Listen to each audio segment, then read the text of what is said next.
এই পৃথিবীতে বেশিরভাগ জিনিসেরই উত্তর বিজ্ঞানের কাছে থেকে থাকে, যে কেন ঘটলো কিংবা কী কারণে ঘটলো।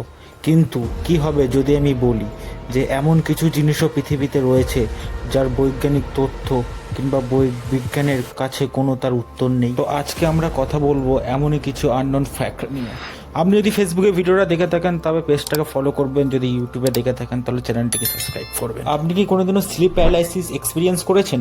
হ্যাঁ, যেখানে আপনার ব্রেন জেগে যায় কিন্তু বডি এক কথায় বলতে পারেন ঘুমিয়ে থাকে কিংবা প্যারালাইসিস থাকে। আপনার চারপাশে কি ঘটছে আপনি তো সেটা বুঝতে পারেন, কিন্তু আপনি কাউকে ডাকতে পারেন না। তো এই মুহূর্তে এমন কিছু জিনিস ঘটে যে জিনিসটার উত্তর বিজ্ঞানের কাছে নেই। এবার এখানে একটা এক্সপেরিমেন্ট হয় যাদের সাথে স্লিপ প্যারালাইসিস হয়েছে তাদেরকে নিয়ে। তো তাদের মধ্যে বেশিরভাগ জনে একটাই কথা বলে, তারা যখন স্লিপ প্যারালাইসিসের মধ্যে চলে যায় তো তারা দেখে যে তাদের চেস্টের উপরে কেউ বসে তাদের গলা চিপছে, এবং তারা যত বেশি ভয় পায় ক্রিয়েচারটা তাদেরকে অত বেশি